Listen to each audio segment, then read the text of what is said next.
Hello student, welcome to Nirval Academy. Good student, so next topic आपका Coulomb's law. आपको पता है जैसे अगर आपके दो या दो से ज्यादा चार्जेस हैं तो उसके बीच में आपका अट्रैक्टिव फोर्स भी लगता है, रिपल्सिव फोर्स भी लगता है। वो उसके चार्जेस के सिचुएशन पर डिपेंड कर रहा है कि आपका चार्जेस कौन सा है, पॉजिटिव चार्ज है, नेगेटिव चार्ज है। तो चाहे आपका कोई भी फोर्स लग रहा है, ठीक है, तो आपका तो जो फोर्स है वो डायरेक्टली किस पे डिपेंड कर रहा है, चार्जेस पे डिपेंड कर रहा है। आप ये नहीं बोला जा रहा कि कौन सा चार्जेस है, ठीक है। तो अकॉर्डिंग टू कुलॉम्स लॉ उन्होंने बोला कि सपोज दो चार्जेस है Q1 and Q2, may be positive charge हो सकता है, मे बी आपका नेगेटिव चार्ज होता है, लेकिन फोर्स लग रहा है, ठीक है। तो कुलॉम्स लॉ ने क्या बोला, सपोज टू चार्जेस, चार्जेस कौन से चार्जेस है, Q1 and Q2 are separated by distance. आपने डिस्टेंस मान लिया, लेट सपोज आर, तो इन दोनों के बीच का डिस्टेंस क्या हो गया, आर, ठीक है।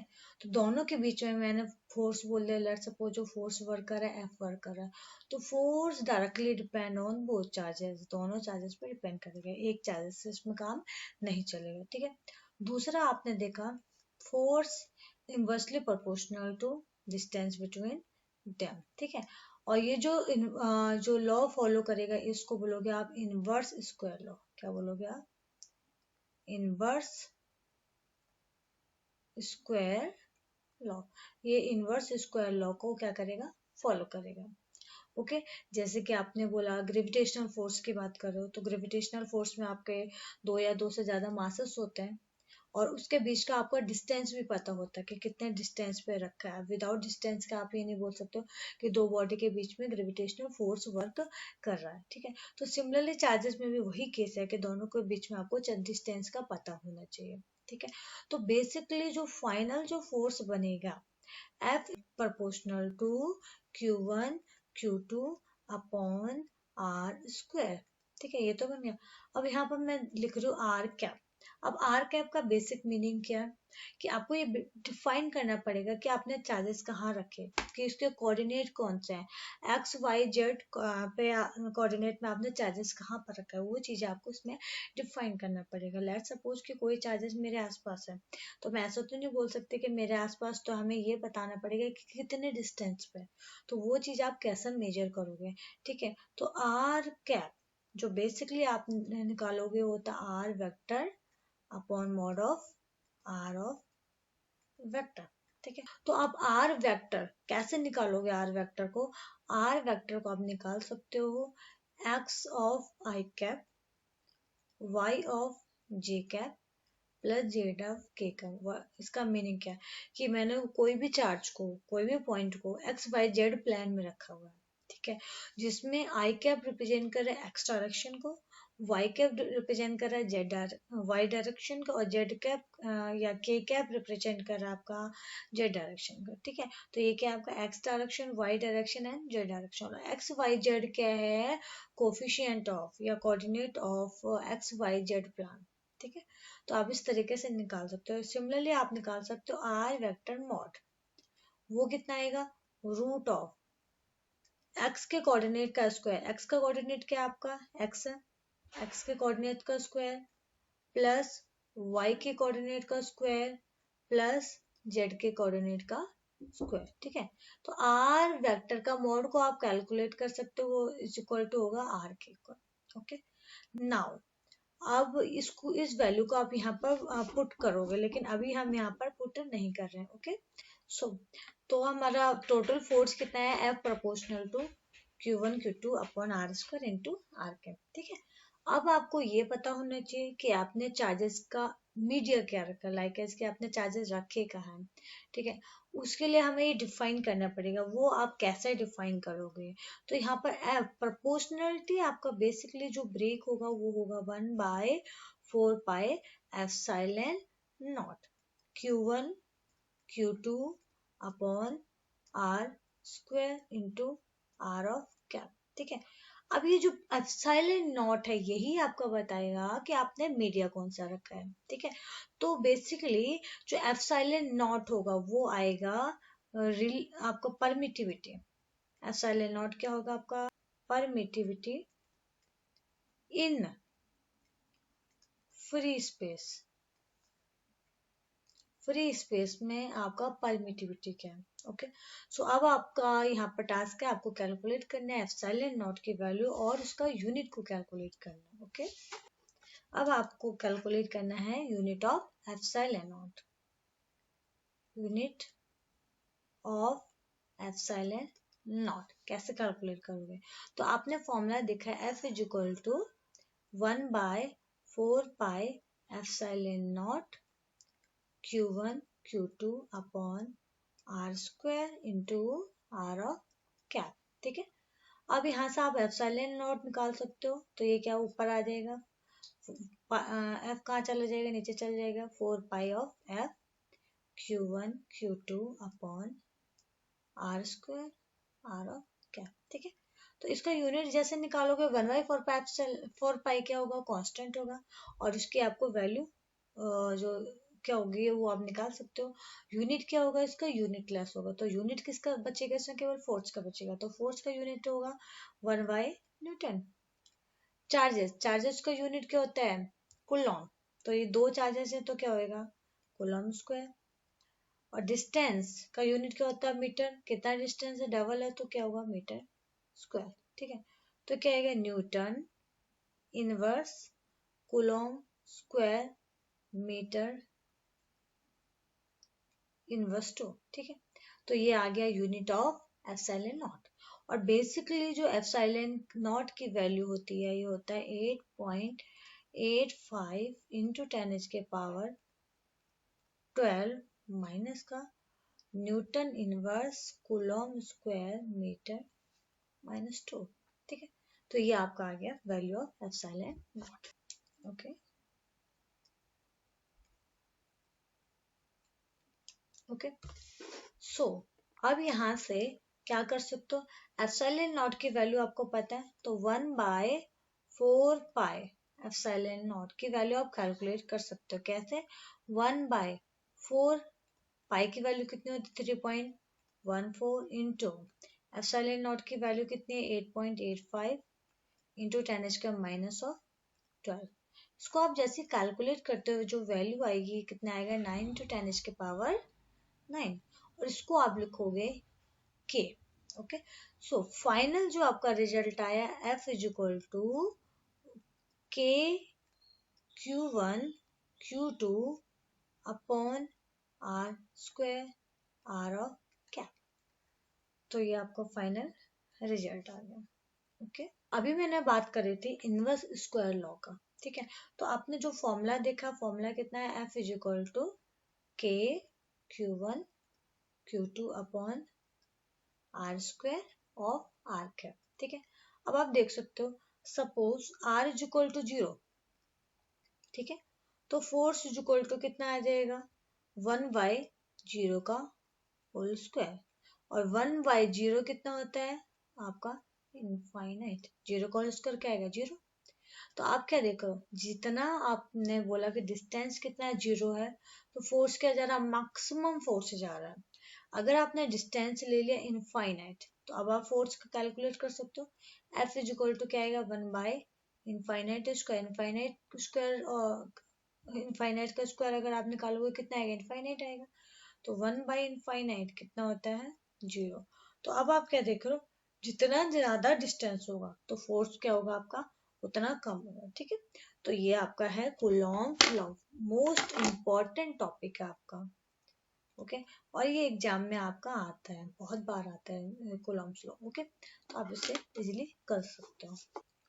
ओके, नेक्स्ट टॉपिक है आपका vector form of Coulomb's law, जो कि मैंने स्लाइड आपको व्यू कूलॉम्स लॉ में दिया था। तो बेसिकली हमने यहाँ पर क्या लिया, Q1 Q2 जो चार्जेस लिए हैं उसको XYZ प्लेन में रखा हुआ है। ठीक है, तो ये आपका एक्स प्लान, ये हो गया आपका Y, और ये हो गया आपका Z। ठीक है, अब आपने Q1 को ओरिजिन से डिस्टेंस ले लिया आपने R1, और Q2 का ओरिजिन से डिस्टेंस ले लिया R2, तो सिमिलरली Q1 और Q2 के बीच में डिस्टेंस होगा आपका R12, और R21, वो आपके ऊपर डिपेंड करा कि कौन सा आप डिस्टेंस इसमें ले रहे हो। तो अब आप देख रहे हो कि लेट्स सपोज कि जो चार्जेस है Q1 और Q2 both are positive charge या बोथ आर नेगेटिव चार्ज, या one is positive other is negative, similarly एक आपका नेगेटिव दूसरा पॉजिटिव है, तो दोनों के बीच में आपको कोई ना कोई फोर्स लग रहा है। तो मैंने यहाँ पे एज्यूम करा कि सपोज टू चार्जेस, कौन से चार्जेस हैं, two charges Q1 and Q2 both are positive charge. Distance between origin to Q1 and Q2 are R1 and R2 respectively. Okay. Then distance between Q1 and Q2 R क्या आएगा, R1 2 और R2 1, ये आपका distance हो गया। ठीक है, तो लेट सपोज कि Q1 Q2 की वजह से कौन सा फोर्स लग रहा है, रिपल्सिव फोर्स। Q2 Q1 की वजह से कौन सा फोर्स लग रहा है, रिपल्सिव फोर्स। तो लेट सपोज कि Q1 Q2 पर रिपल्सिव फोर्स लगा रहा है, तो उसको आपने माने F12, और सिमिलरली यहाँ पर आप बोल सकते हो ये क्या होगा आपका F21। ओके, सो अब आपका जो टोटल टास्क होगा कि आपको कैलकुलेट करना है F12 और F21। ठीक है, स्टार्ट करते हैं। तो क्या आएगा आपका F12 इज इक्वल टू क्या आएगा, K times of Q1 Q2 upon R12। यहाँ पर मैंने वेक्टर लगाया है, तो यहाँ पर मैं लिख सकती हूँ, फिलहाल मैं R12 स्क्वायर लिख रही हूँ और R12 यूनिट वेक्टर है। वैसे बेसिकली अभी नहीं लगाना चाहिए था, बट अब हम आगे लगाएंगे।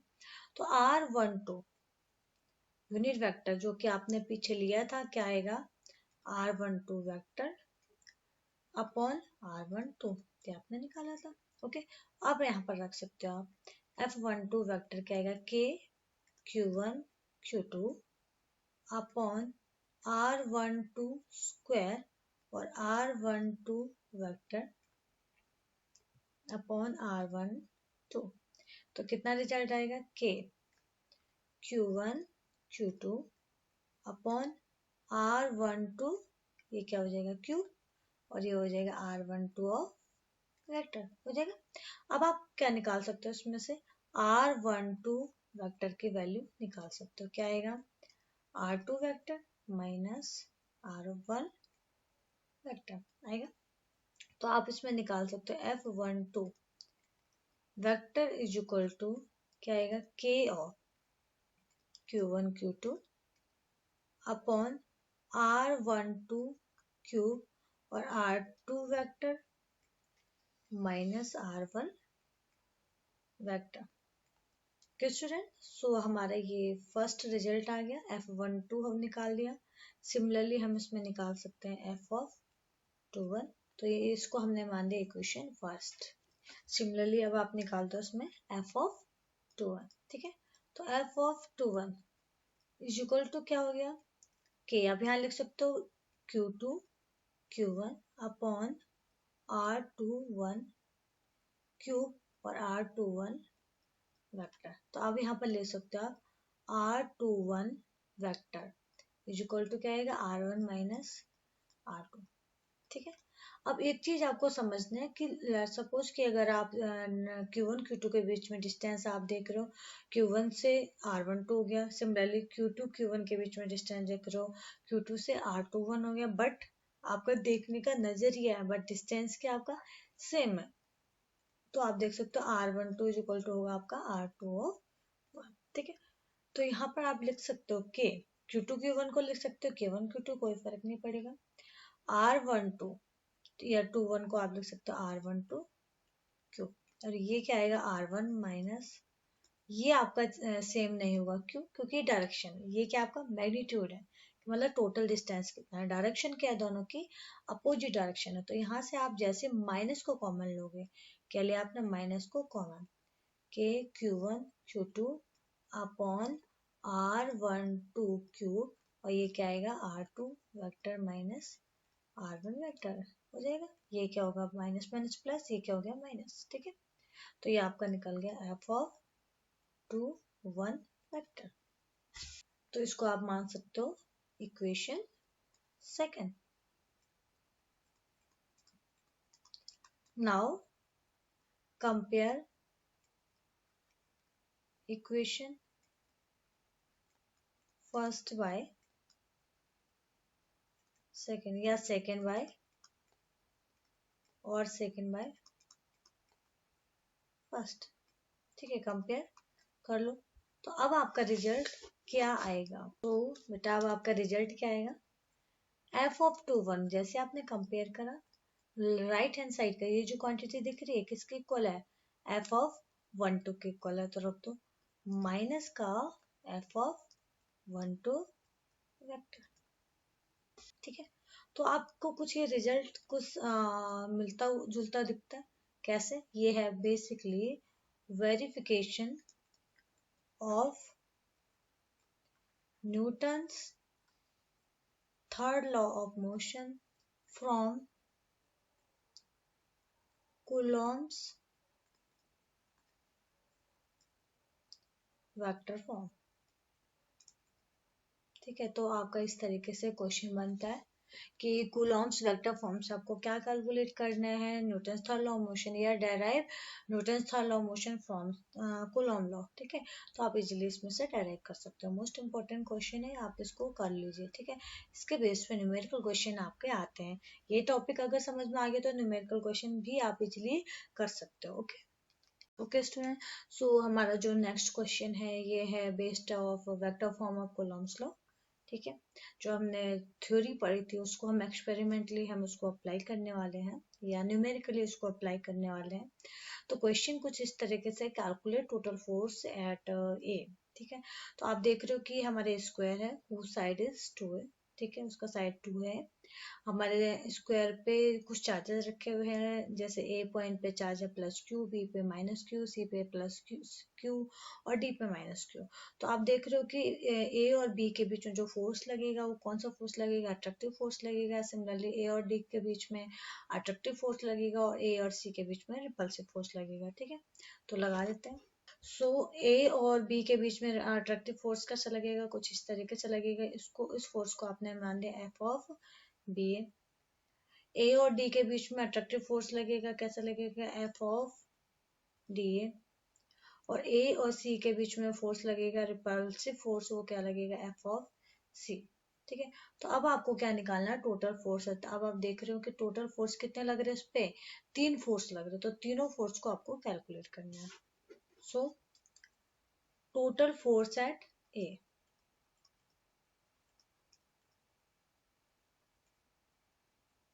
ए कितना आएगा? F of A is equal to कितना आएगा? F of B A plus F of C A D A plus F of C. ये हो गया हमारा टोटल फोर्स। इसको आपने मान लिया इक्वेशन फर्स्ट। अब आपको क्या निकालना है? F B A, F D A और एफ सी ए कैलकुलेट करना है। सबसे पहले तो हम क्या करें कि अगर हमें ये साइड दिए है, इसका साइड है 2a, तो ये साइड कितना होगा? a, ये साइड कितना होगा? a, ये कितना होगा? a, ये भी कितना होगा? a। तो इसके हिसाब से हम कोऑर्डिनेट डिफाइन कर लेते हैं।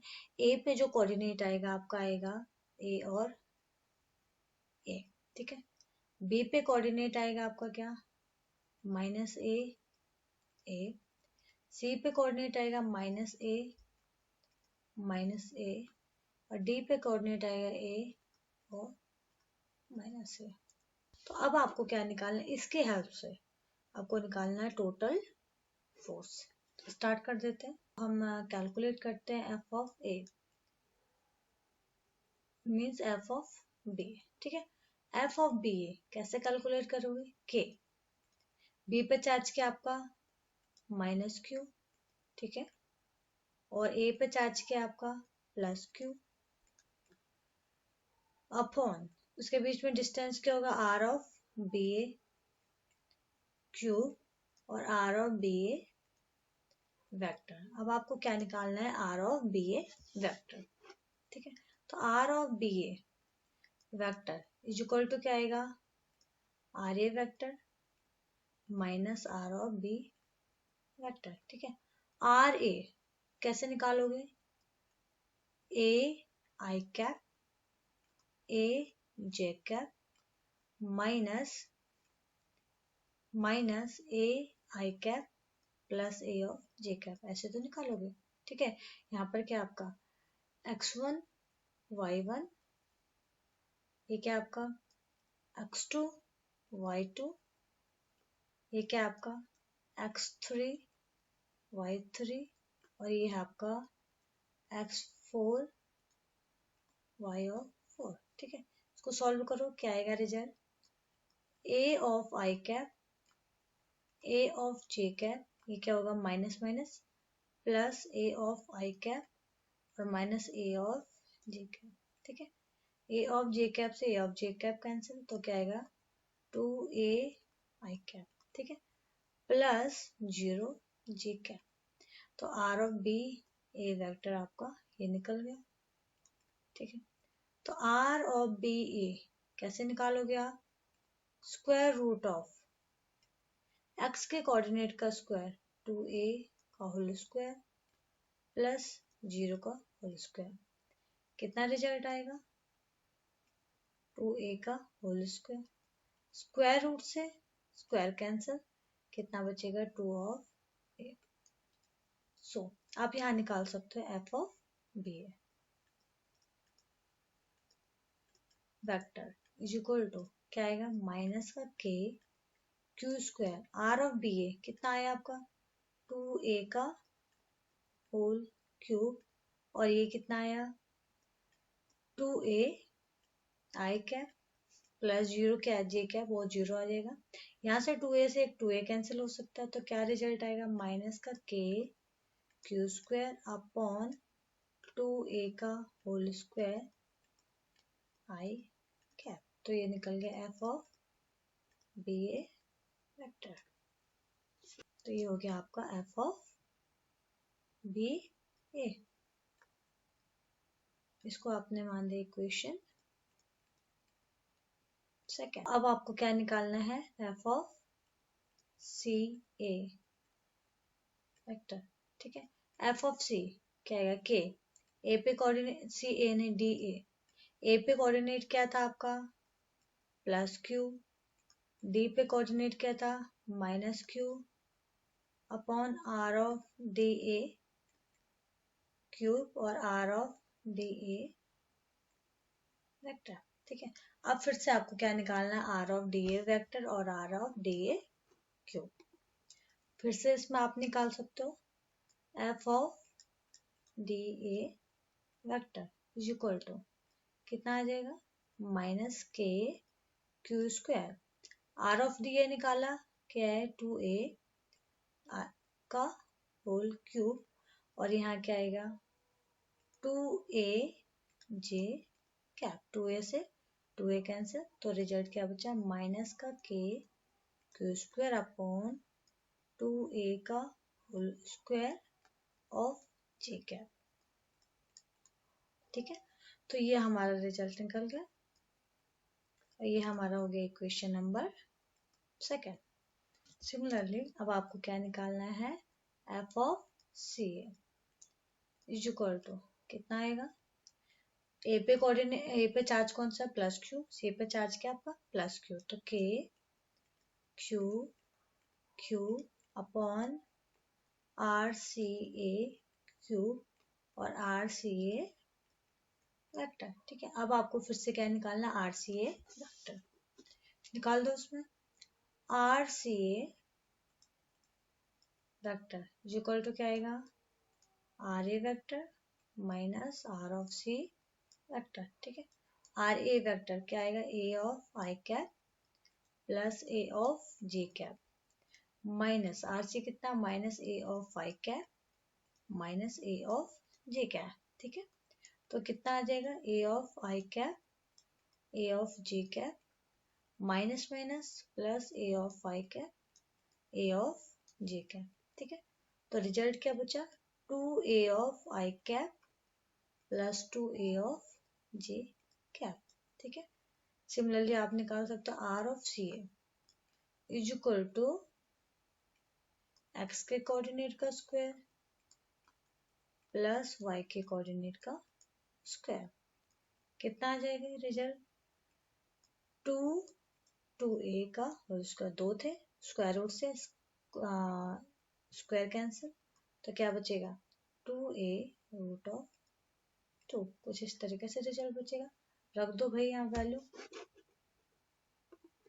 Okay, so F of C A कितना आएगा आपका, is equal to K of Q square upon, ये कितना आया 2√2 ए का होल क्यूब, और ऊपर क्या बचा 2a of I cap plus 2a of J cap. Okay, 2a का होल क्यूब आप एक साथ ले सकते हो, और √2 का क्यूब, √2 का क्यूब इज इक्वल टू क्या आएगा √2 और √2 कितना होगा 2, तो 2√2 ये होगा। तो लिख सकते हैं आप के क्यू स्क्वायर, √2 का क्या हो गया 2√2, और ये क्या बचा 2a का क्यूब, और यहाँ से 2a कॉमन ले लोगे तो क्या बचेगा आई cap plus J cap, 2a से 2a कैंसिल, तो क्या रिजल्ट बचा के क्यू स्क्वायर अपॉन 2√2 और 2a का whole square I cap plus J cap. तो ये आपका आ गया F of C A. Okay okay, so अब आप इसको लिख सकते हो इक्वेशन नंबर 3। तो टोटल फोर्स कितना है आपका, total force at A, F of A is equal to F of B A plus F of D A plus F of C A. अब रख दो इनकी वैल्यूज, हम यहाँ वैल्यू रख सकते हैं, F of A is equal to कितना है, एफ ऑफ बी ए कितना आया था minus K Q square upon 2a का होल स्क्वायर, क्या बचा था आई कैप, यहाँ बचा था minus K Q square upon 2a का होल स्क्वायर जे कैप, यहाँ क्या बचा है के क्यू स्क्वायर अपॉन 2√2 2a का होल स्क्वायर और आई कैप प्लस जे कैप। तो यहाँ से क्या कॉमन ले सकते हो आप, के क्यू स्क्वायर अपॉन 2a का होल स्क्वायर, बचा के अंदर माइनस आई कैप माइनस जे कैप प्लस 1/2√2 आई कैप प्लस जे कैप। ठीक है, तो ये आपका रिजल्ट बचा, क्या होगा आगे के क्यू स्क्वायर अपॉन 2a का होल स्क्वायर। ठीक है, ब्रैकेट के अंदर आप क्या ले सकते हो, एलसीएम ले लो, क्या एलसीएम आएगा 2√2। ठीक है, यहाँ क्या बचेगा माइनस 2√2 आई कैप माइनस 2√2 जे कैप प्लस आई कैप प्लस जे कैप। ठीक है, तो अब आपका रिजल्ट क्या आएगा K Q square upon 2a का होल स्क्वायर, यहाँ से आई कैप प्लस का आई कैप है, यहाँ माइनस का 2√2 आई कैप क्या आएगा 1 माइनस 2√2 आई कैप प्लस 1 माइनस 2√2 जे कैप अपॉन कितना बचेगा 2√2। ठीक है, यहाँ पर आप √2 की वैल्यू रख सकते हो 1.414, अदरवाइज आप यहीं पर रिजल्ट को एंड कर सकते हो। ठीक है, तो ये आपका आ गया टोटल फोर्स एट ए। बहुत ही सिंपल क्वेश्चन है, देखने में आपको ट्रिकी लग रहा होगा कि कितना बड़ा क्वेश्चन है, बट ये बड़ा क्वेश्चन नहीं, बस सिंपल एक ही मेथड को इसमें हमने आगे तक फॉरवर्ड करना। ओके, तो ये हमारा final result. So student, next question है, consider 3 charges Q1, Q2, Q3 each equal to Q at the vertex of equilateral triangle of side L. What is the force on charge Q with the same size as Q placed at the centroid of triangle? आपका triangle है, कौन कौन सा triangle है? Triangle है A B C, ठीक है। और जो ट्राइंगल है वो कौन सा है? इक्विलैटरल ट्राइंगल, ठीक है।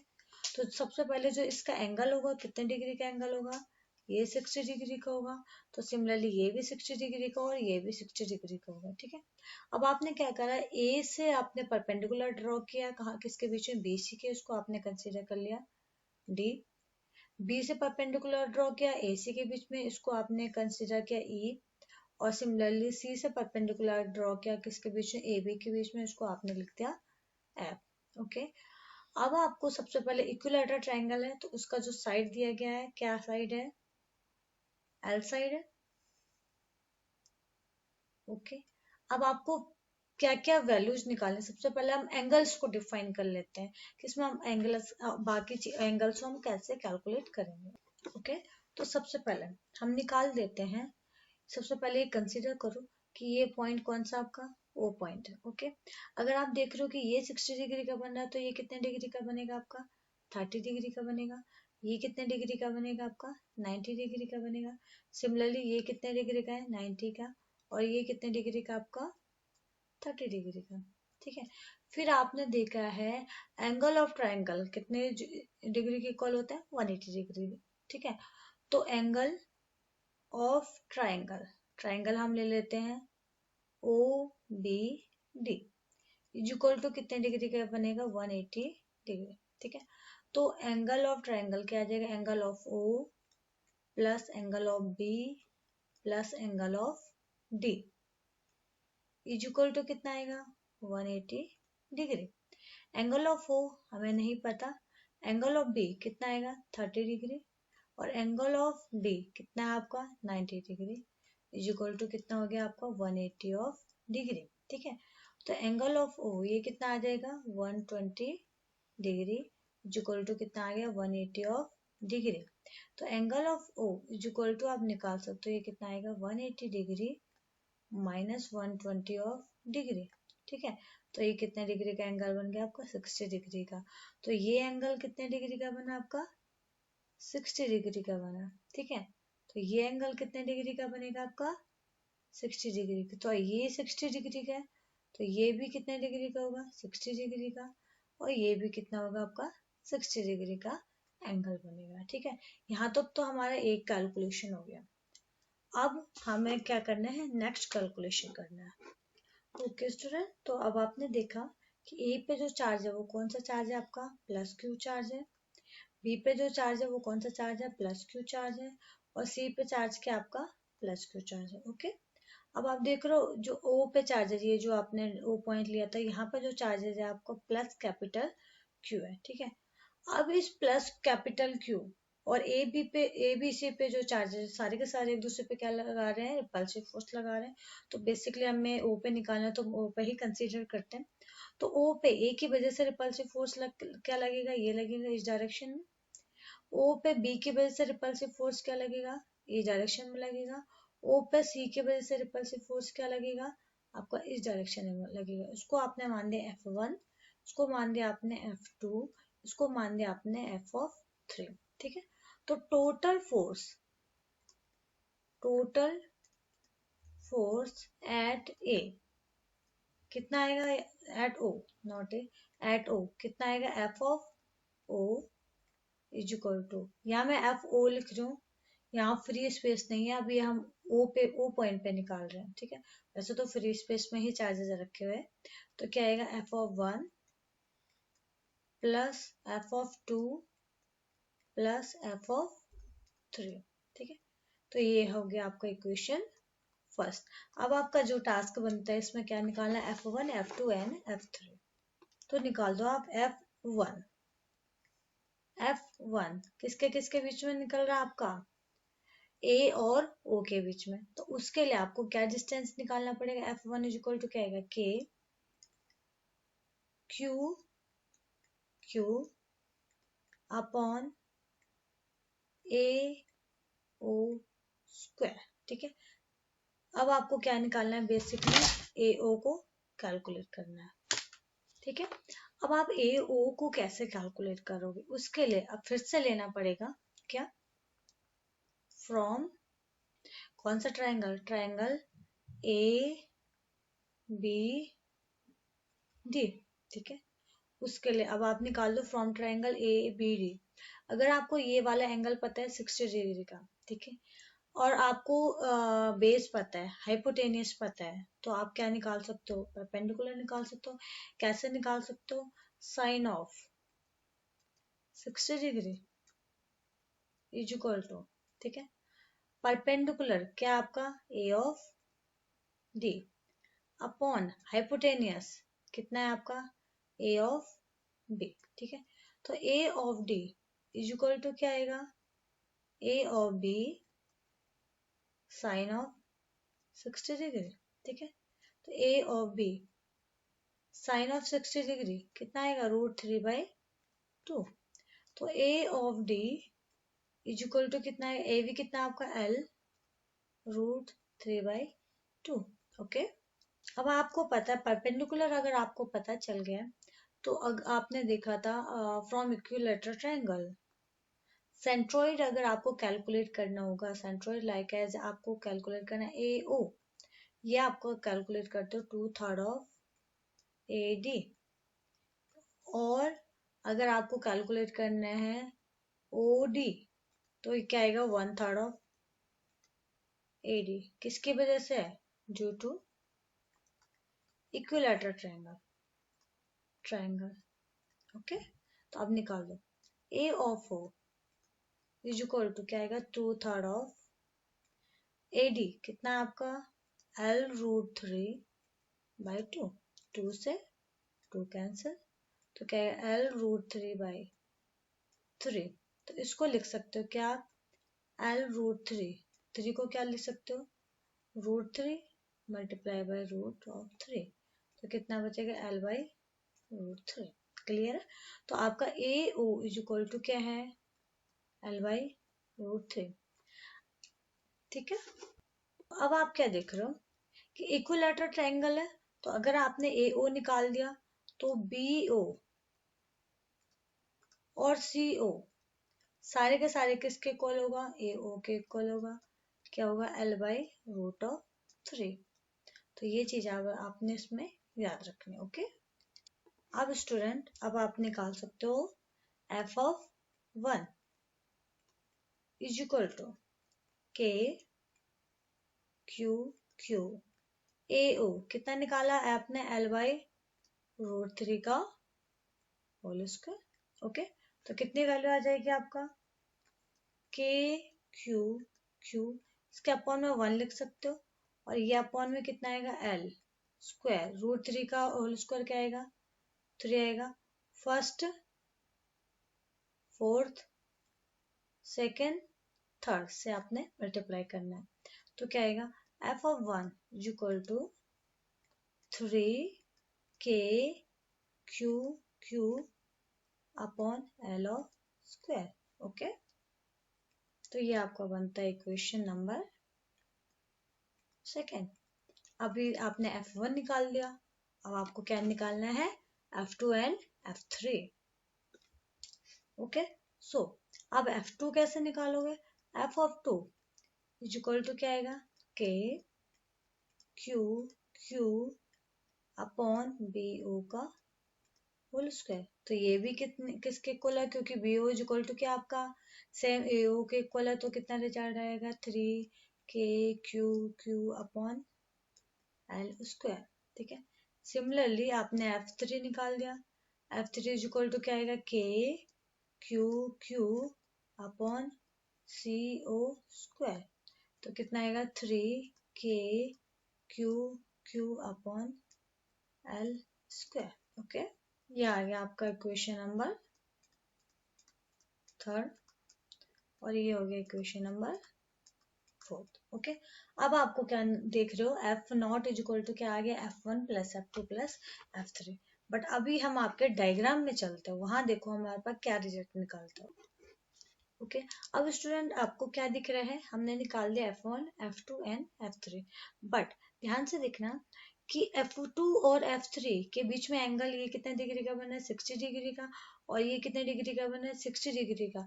तो टोटल एंगल कितने डिग्री का बन रहा है आपका, 120 डिग्री का। ठीक है, कितना आएगा, 60 प्लस 60 कितना होगा, 120 डिग्री। ओके, अब इससे हमारा क्या रिजल्ट बनता है ये देखना आगे। सो स्टूडेंट, इससे पहले आपने 11th क्लास में देखा था कि अगर आपके दो वेक्टर, लेट सपोज कि एक वेक्टर इस डायरेक्शन में मूव करे, एक वेक्टर इस डायरेक्शन में मूव करे, इसको मैंने मान दिया ए, इसको मैंने मान दिया बी। ठीक है, इसका रिजल्टेंट आपको कुछ इस तरीके से मूव कर रहा हो, वो एंगल हो गया आपका थीटा, यहाँ से एंगल बन रहा है थीटा। तो आप रिजल्टेंट आप निकालते हो तो कैसे निकालते थे आप, R is equal to A square plus B square plus 2ab cos of theta, ये आपका रिजल्टेंट बनता था। तो सिमिलरली यहाँ पर भी क्या हो रहा है, हमारा रिजल्टेंट आपने मान दिया क्या हो गया आपका, f ऑफ 2 3, क्योंकि आपने देखा F2 और F3 के बीच में एंगल कितना बन रहा है आपका, 120 डिग्री का बन रहा है। तो ये क्या आ जाएगा, f ऑफ 2 3 क्या आएगा, F2 square plus F3 square plus twice of F2 F3 cos of 120 degree. ठीक है, तो यहाँ से आप कैलकुलेट कर सकते हो वैल्यूज। तो स्टूडेंट रख दीजिए वैल्यूज में F2 एंड F3 का। तो F23 इज इक्वल टू क्या आएगा, F2 स्क्वायर, F2 कितना है आपका 3 k अपॉन L स्क्वायर का whole square plus 3 k upon L square का होल स्क्वायर प्लस ट्वाइस, ये F2 F3 इक्वल है तो क्या हो जाएगा, 3 k L स्क्वायर का होल स्क्वायर। अब आपको क्या निकालना है, कॉस ऑफ 120 डिग्री।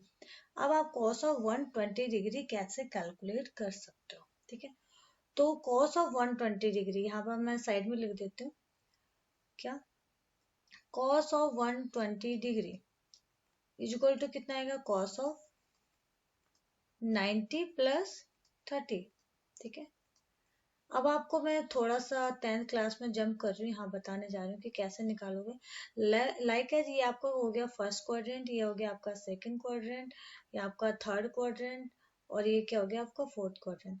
तो आपने क्या देखा कि जो फर्स्ट क्वाड्रेंट है उसमें कौन से ट्रिग्नोमेट्रिक रेशियो पॉजिटिव रहते हैं, ऑल ट्रिग्नोमेट्रिक लाइक है sine cos tan cot sec cosec के पॉजिटिव होते हैं।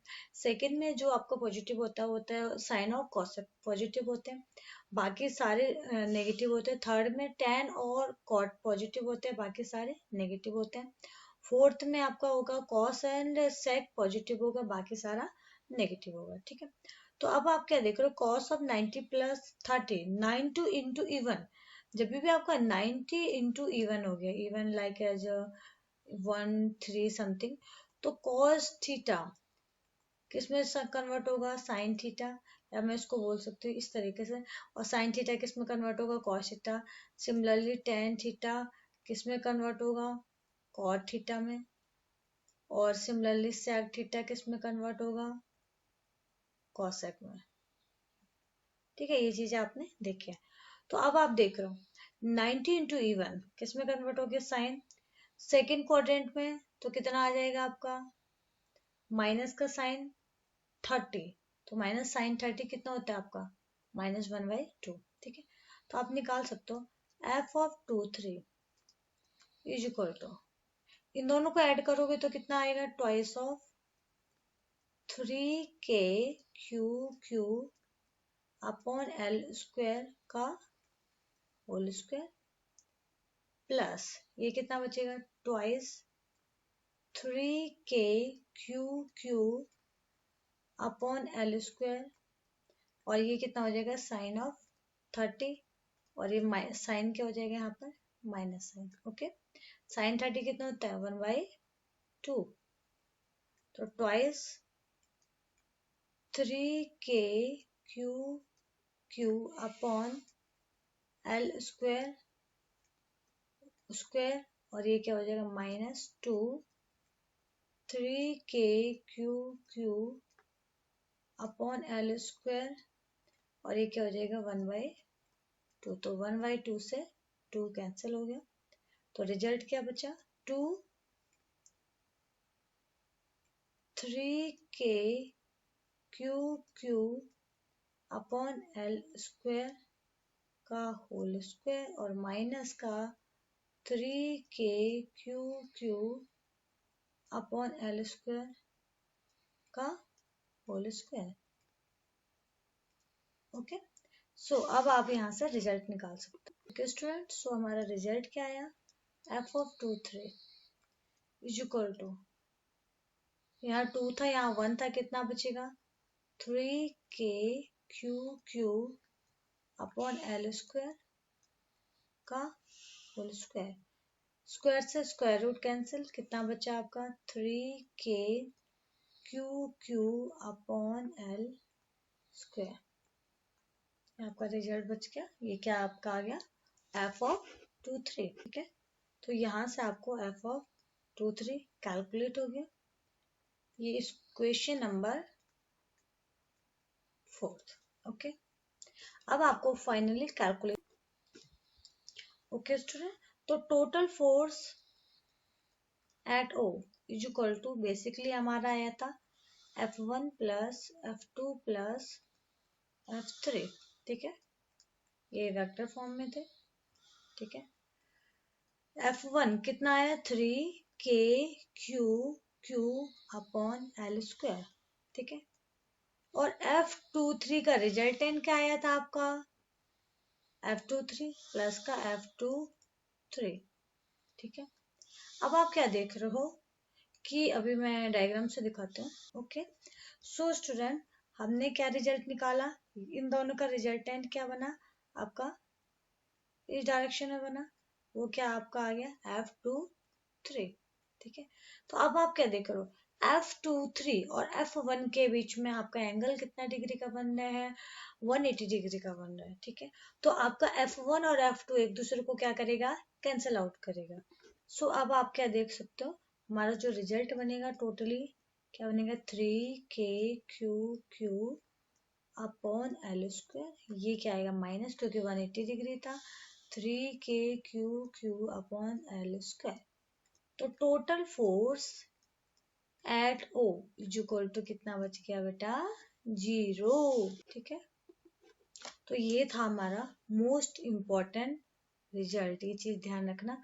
तो आपने देखा इक्विलैटरल ट्रायंगल में अगर आपका सेम साइज के चार्जेस रखे हुए हैं, तो अगर उसके सेंट्रोइड पे सेंटर पे अगर आपको टोटल फोर्स निकालना है, वो आपका कितना आ जाएगा 0 फोर्स आ जाएगा। ठीक है, तो सिमिलरली ये तो आपका ट्रायंगल का केस लिया है, इस ऐसे करके आप स्क्वायर का केस ले सकते हो या रेक्टेंगल का केस ले सकते हो, तो वहां पर भी अगर सेम चार्जेस कॉर्नर पे रखे हुए तो और सेंटर पे भी सेम चार्ज रखा, तो टोटल फोर्स सेंटर पे आपका कितना लगेगा 0 लगेगा। मोस्ट इम्पॉर्टेंट रिजल्ट निकलता है, और यहाँ से आपका एकेडमिक बेस्ड क्वेश्चन भी आता है।